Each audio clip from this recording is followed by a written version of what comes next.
is Janice Cobb of Save My Pet ID Tag. Engraved with your pet's info, they allow emergency personnel to start care for your pets if you're sick or injured. Head over to SaveMyPetIDTag.com and explore products. They ensure peace of mind for you and for your four-legged family. I did an informal poll with some of my doggy pals. They love me. I love them. They all agree. Sure, the neighborhood walks we all take, give them a chance to sniff. But some of our dogs dream big. They would love to participate in a trail hike in the woods with a bunch of other cool canines. Here to unleash some innovative ways to exercise your dog and keep your dog safe from yucky things like, ticks, is our special guest. She is the founder of the Autumn Canine. It is based in Norwell, Massachusetts. Please welcome to our show, Autumn Keene. Welcome, Autumn. Thank you for having me. The Autumn Canine. Well, you used your first name. I did. Used your love of dogs. Can you tell people a little bit about what you offer? Because you do a lot. And I reached out to you because you were creative. You are creative. Thank you. So my main part of my business is pack walking. Walking. Cool. Yeah. So we take dogs on adventures into the woods. We do a morning adventure in the morning, and then the afternoon is a mini adventure, which is just a smaller group, shorter walk. How long you've been doing this? I have been doing this for almost 10 years now. Really? When you say a pack, how many are you talking about at a time? So the full total is sometimes 15 to 20. Holy canine. Are you holding the leads on all of them? I am not. Okay, I have staff. Goodness. I was wondering, do you have 4 hands, 4 arms? No. Right. So how do you coordinate that? So we do a 5-to-1 ratio. So each staff has 5 dogs or less. Okay. All right. And then we meet up at the trail and we unload out of the car and then we get going in the walk. All right. Put yourself, you're a dog right now, Autumn. And you've been doing the same walk with your person all the time. And then this lady named Autumn gets you in a group walk. I mean, what do you do? What do you think they're thinking the first time they've ever taken a pack walk? Well, truthfully, the first walk that I take them on is solo. Okay. And they think I'm kidnapping them. Here, doggy, we're going to go in the woods. Don't be frightened. Yeah. They definitely start out with a level of, oh no, I've been kidnapped. And then it's, oh no, my kidnapper is taking me to the woods. And then it's, wait a second, this is kind of cool. And then they don't want to go home. So the tip I'm hearing from you, you really need to make it step by step. You want to set these dogs up for success, correct? Absolutely. So the first walk is solo with just me and the dog at the trail that we go to every day. So they can learn the trail, they can learn me. From there, depending on what their level is, some dogs I've kept as a solo with me and maybe my own personal dogs for 6 months before they were ready to advance. Some dogs have come from pack walking in another town and they've moved and out of that service area. And so they're a quicker transition. So what are some things you're looking for that tell you, hey, you know what? This dog can be in a canine huddle. Some other. What are you looking for? What makes you say, all right, we can progress to the group? Yeah. So I'm looking for the number one thing is that the dog has to see me as value. That's first. That means treats, right? That does mean treats. The woods itself is usually a treat too. Yes. But yes, it does mean treats. And it means I need to set them up to find me as a support system. So if something were to spook them in the woods, I need them to come to me for safety versus trying to flee on their own. Right. All of our dogs are on leash, but in the awful chance that something were to happen, we need a dog to be able to come back to us and want to come back to us. Good. So are you holding them in your hand or is it under a waist leash or what are you doing with these packs? So it depends on the day. I have harnesses that I make out of biothane that me and all my staff have. So it depends on who we're walking each day. Some days it's great. You pop them all on the harness. It's perfect. Sometimes you need like one or two in hand because those dogs need just a little more communication. You're so One of mine is those. yeah. Okay. So yeah, it's really a great time. And it's the way I do it is it's all structured. So we don't allow for bursts of play. I mean, if a dog were to burst out into play, it's okay. We just honestly, the rest of the group kind of looks at them and goes, we don't do that. And they go, oh, right, we don't. Is that canine peer pressure? Yeah, I think it is. And the reason I do that is because I get a lot of what I call daycare dropouts. Oh. Dogs that just can't handle a daycare setting. And it's not their fault. They're great dogs. They might like each other dogs. They just don't love the idea of another dog being in their face all day. Oh, that's a good point. Yeah. Yeah. So because it's structured and there is no play and stuff like that, I end up getting these dogs that can't handle those situations. How long is a typical pack walk? So the morning walk is an hour and a half. Wow. And the afternoon walk is anywhere from 45 minutes to an hour, depending on the day. So you get your 10,000 in all the time. I do.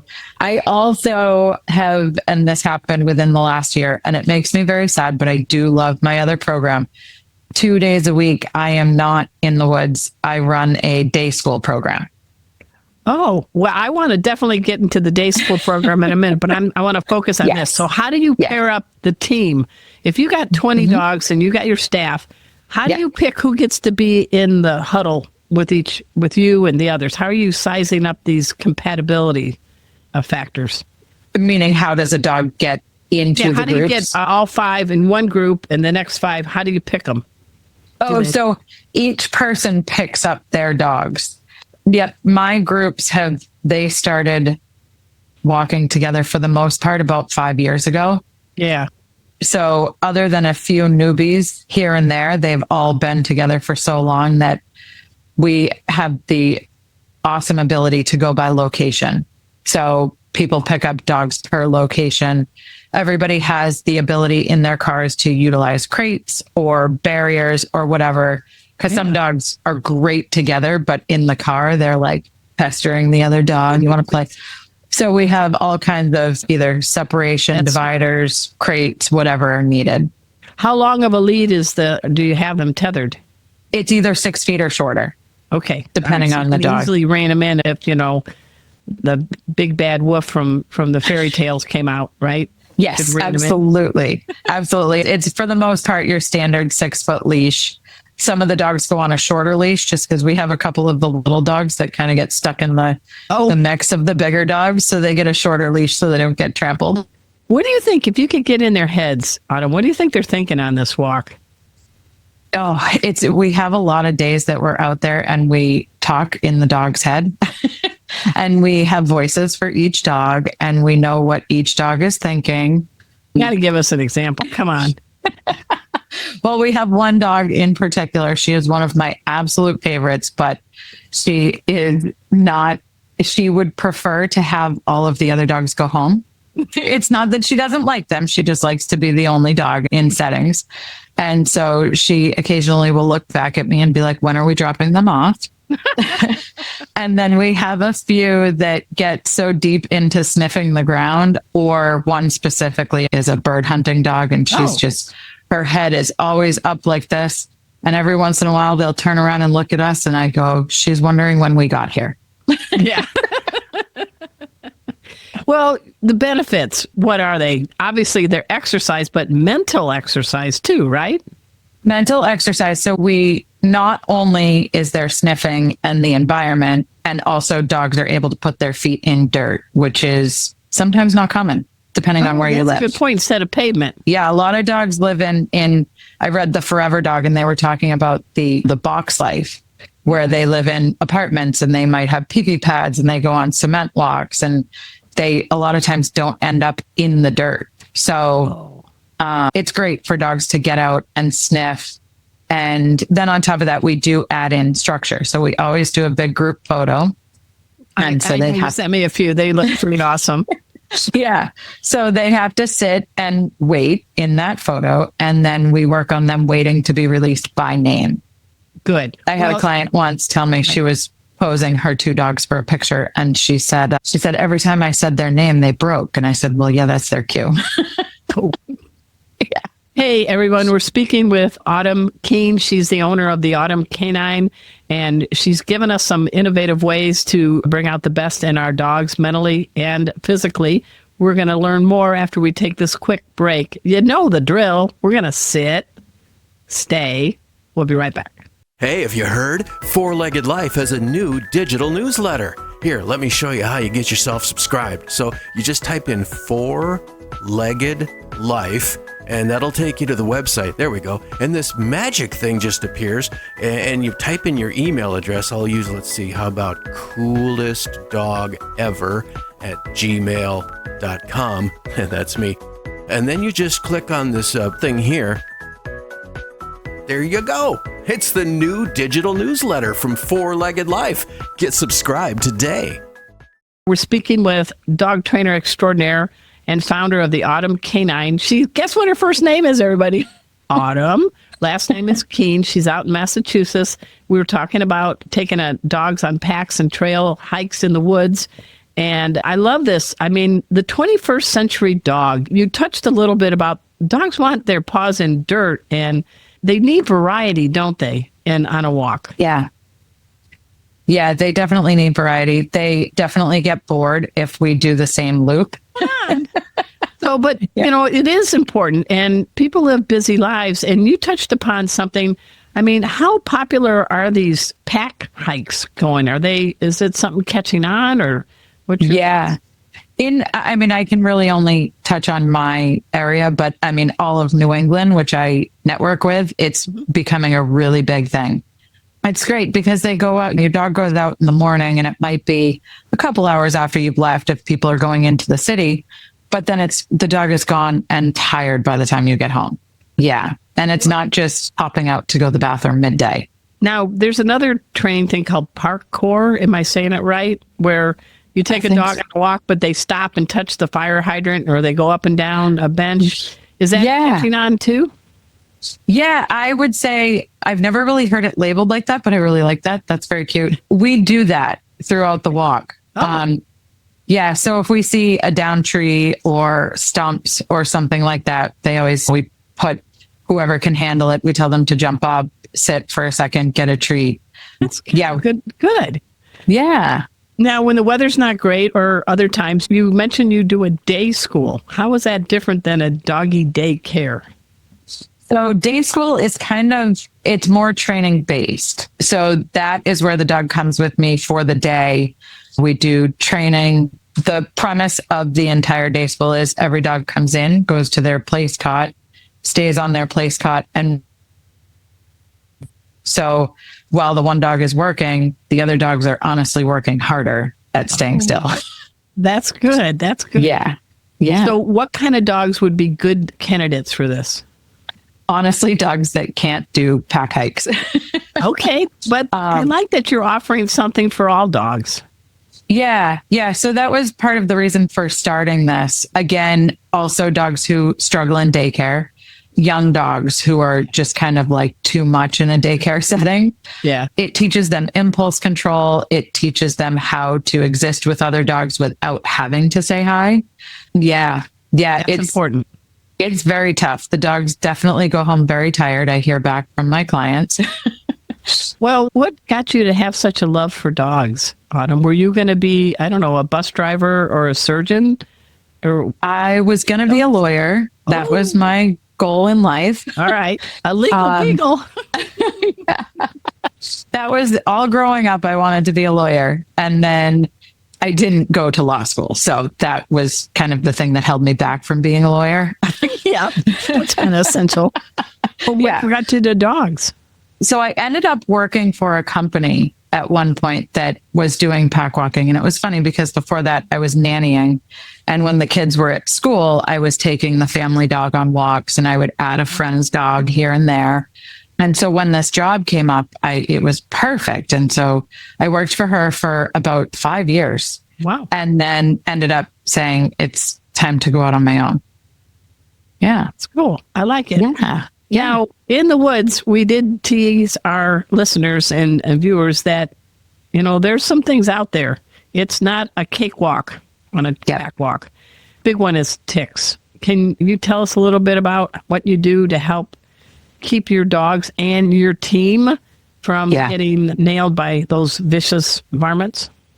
Yeah. So there's a lot of things you can do. A lot of people don't understand that the Seresto collar is an option. Well, I mean, that's an option people understand. And then there's also the NexGard pill that the dog can take. And those two are both different forms of preventative. One is a deterrent and one is a repellent. I might have that wrong. Don't quote me on that. Okay, you're not a veterinarian either. Don't worry. No, I'm not.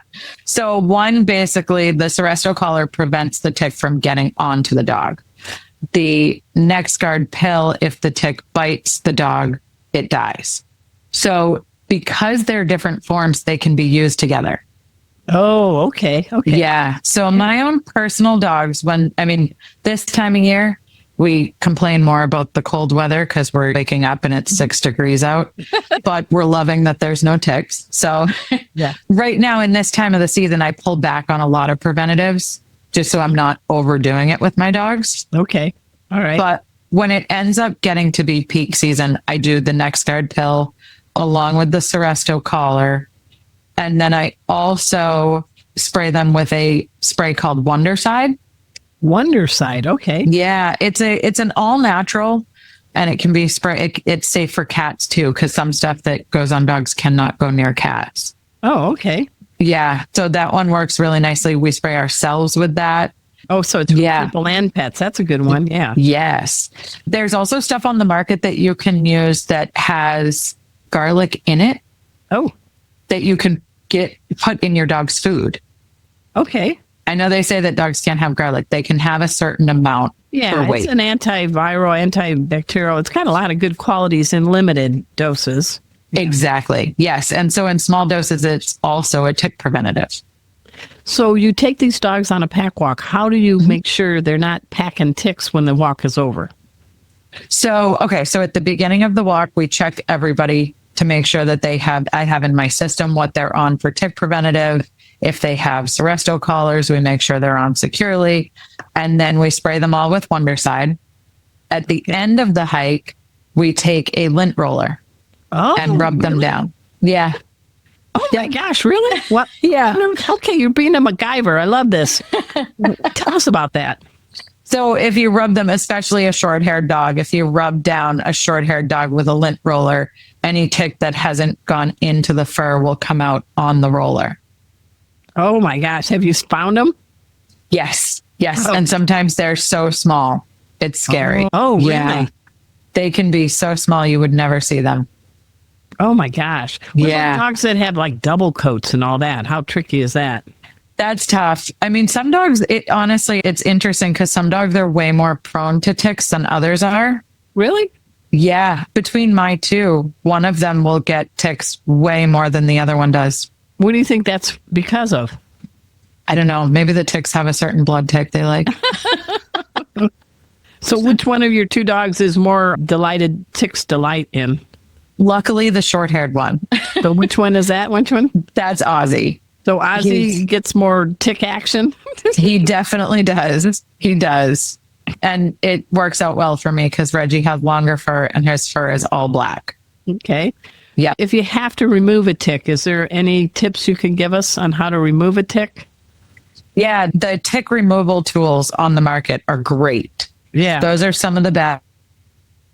Don't have one on hand. Try tweezers. There's a guy named Tickman Dan, and he created one, and it's for people and for pets. Just what side you use.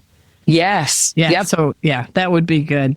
That one's great. The time goes by really fast, but I wanted to just say, what else do you want to send a message to all us two-leggers on the importance of having your dog try something like a pack walk or a day school? It seems like you're being very innovative, and our dogs are very grateful to you. Yeah. Yeah. I mean, I would say think outside the box. Daycare is not for every dog. And daycares are great, but if the daycare reports back to you that your dog is not enjoying it, or if your dog is being too much in daycare, don't take offense. Just find another option. just like kids, we don't put all of our kids in the same sport because it's easy for us. So also think outside the box. If you have more than one dog might like daycare where the other one doesn't, and just let them do the activities that they each prefer. That's really well done. Yeah, I have Kona and Emma, and there's definite differences. I toss a ball to Kona, she grabs it. I toss a ball to Emma, she's like, that's nice. Yeah, it's exactly. So exactly. So how do people find out more about you, Autumn? I have a website currently slightly under construction, but it should be done by the time anybody looks at it. And then the website is the Autumn Canine. And then same thing on social media platforms, Facebook, Instagram, and a little bit on TikTok, but I'm not that great with it. That's okay. I'm learning too. Thanks so much for making our tails wag by watching this guest interview from Arden Moore's Four-Legged Life. Four-Legged Life. Make sure to subscribe so you're up to date with all of our Four-Legged Life content. Four-Legged Life. Four-Legged Life.